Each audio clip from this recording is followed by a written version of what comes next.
পুজোয় আপাতত জেলেই জীবনকৃষ্ণ। মামলার পরবর্তী শুনানি 27 অক্টোবর। নিয়োগ দুর্নীতি মামলায় ভার্চুয়াল হাজিরা দেন জীবনকৃষ্ণ সাহা। শুনানি চলাকালীন কান্নায় ভেঙে পড়েন জীবনকৃষ্ণ সাহা। জামিনের আবেদনের শুনানিতে ইডির তরফে জামিনের বিরোধিতা। জামিনের আবেদনের শুনানিতে ইডির তরফে জামিনের আবেদনের বিরোধিতা করা হয়। কান্নায় ভেঙে পড়েন জীবনকৃষ্ণ সাহা। শুনানি চলাকালীন কান্নায় ভেঙে পড়লেন জীবনকৃষ্ণ সাহা। পুজোয় আপাতত জেল মুক্তি নয়, জেলেই থাকতে হচ্ছে জীবনকৃষ্ণ সাহাকে। মামলার পরবর্তী শুনানি 27 অক্টোবর। মামলার পরবর্তী শুনানি 27 অক্টোবর। এই নিয়ে আমরা বিস্তারিত জানবো। আমাদের সঙ্গে ফোন লাইনে রয়েছেন আমাদের প্রতিনিধি অরিত্র ঘোষ। অরিত্র, পুজোয় আপাতত জেলেই জীবনকৃষ্ণ, মামলার পরবর্তী শুনানি 27 অক্টোবর। এই মুহূর্তে কি আপডেট রয়েছে এই নিয়ে?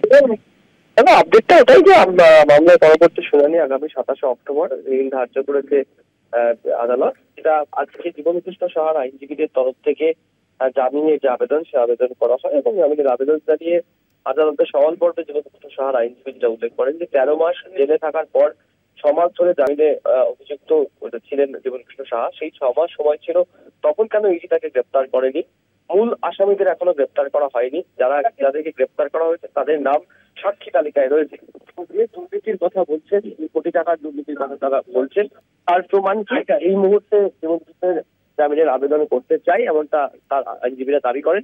পাল্টা এনফোর্সমেন্ট ডিরেক্টরেটের তরফ থেকে অর্থাৎ ইডির আইনজীবীদের বক্তব্য যে পিএমএল এর তদন্ত অর্থাৎ প্রিভেনশন অফ মানি লন্ডারিং অ্যাক্টের আওতায় যে তদন্ত, সেই তদন্ত অনেকটা সময় সাপেক্ষ বিষয়, এটা মাথায় রাখতে হবে। সবাইকে গ্রেপ্তার করা হয়নি, যারা মূল অভিযুক্ত তাদেরকে গ্রেপ্তার করা হয়েছে। এরপরে পাল্টা বিচারক প্রশ্ন করেন ইডির আইনজীবীদের উদ্দেশ্যে যে এতদিন পর অভিযুক্তকে গ্রেপ্তার কেন করা হলো, তা তো অনেক দূর গড়িয়ে গিয়েছে।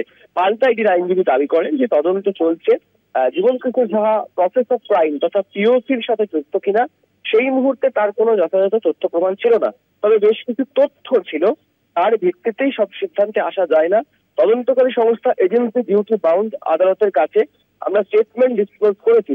পাল্টা বিচারক ইডি আইনজীবীদেরকে প্রশ্ন করেন যে কতজন অযোগ্য প্রার্থী জীবনকৃষ্ণ সাহাকে টাকা দিয়েছিলেন চাকরি পেতে অবৈধভাবে, সেই লিস্ট কি ইডির কাছে আছে? যে টাকা অ্যাকাউন্টে জমা হয়েছিল, যেটা অভিযোগ করছে ইডি, সে সমস্ত ছাড়া তো কিছুই নেই। তাহলে কার কাছ থেকে এই অর্থ এসেছে সেই নিয়ে কি তদন্ত হয়েছে? পাল্টা ইডির আইনজীবী জামিনের বিরোধিতা করে বলেন যে বেশ কিছু তথ্য প্রমাণ রয়েছে, তদন্ত চলছে, জামিন এই মুহূর্তে দিলে তদন্ত প্রভাবিত হতে পারে। সব মিলিয়ে দুপক্ষের সওয়াল জবাব পর এই মামলার পরবর্তী শুনানির দিন ধার্য করা হয়েছে আগামী 27 অক্টোবর। তবে কার্যত এদিন শুনানি পর্ব চলাকালীন আদালত কক্ষেই কান্নায় ভেঙে পড়েন জীবনকৃষ্ণ সাহার স্ত্রী এবং একই সাথে ভার্চুয়ালি জীবনকৃষ্ণ সাহাকেও আদালতে পেশ করানো হয়েছিল। সেই সময় দেখা যায় শুনে ভেসে ওঠে জীবনকৃষ্ণ সাহারও কাঁদো কাঁদো মুখ এবং দুজনকেই দেখা যায় যে তারা হাত জোর করে ইষ্ট দেবতাকে স্মরণ করছেন। সব মিলিয়ে আজকের সওয়াল জবাব তথা শুনানি পর্ব কার্যত ঘটনাবহুল ইডির বিশেষ আদালতে নিয়োগ দুর্নীতি মামলায়। ধন্যবাদ তোমায় অরিত্র। আমাদের সঙ্গে ফোন লাইনে ছিলেন আমাদের প্রতিনিধি অরিত্র ঘোষ।